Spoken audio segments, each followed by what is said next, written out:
De nota de Tweede Kamer, dat bezig na Holanda, dat usual, of por passa,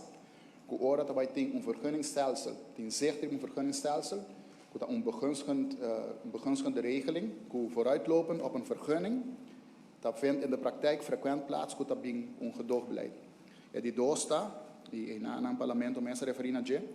que wordt in sprake die een situatie, die een overgangssituatie, kan minder tolereren en vista die wetswijziging. Nós vamos ter que mais ler, senhor presidente, se nós fazemos uma análise de jurisprudência,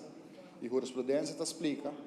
que ora que o botim zegt op legalisatie, que in caso que não, daarbij tem wetswijziging, daarbij een vergunningsstelsel,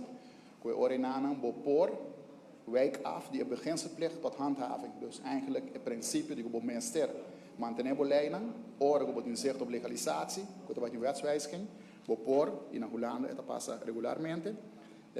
Agora wijk af die beginselplicht die handhaving.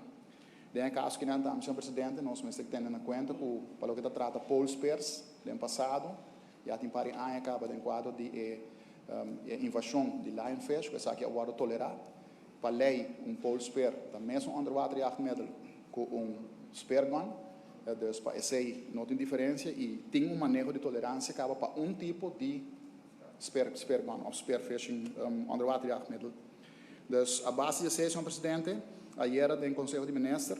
nós tomamos uma decisão e me também dona na linha grande orato e decisão que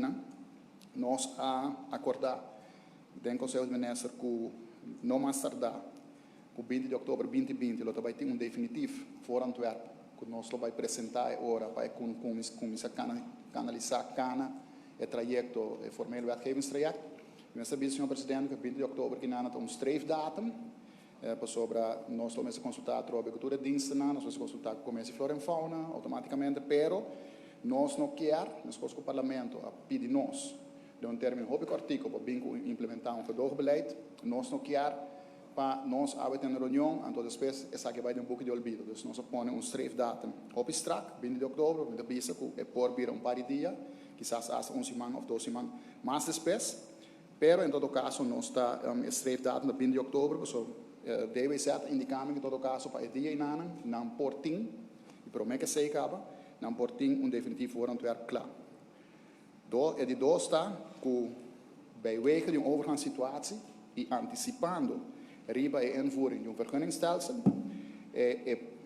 piscamento que harpoen lo por bij worden permitindo a persona que tem bezit de gedoogbeschikking.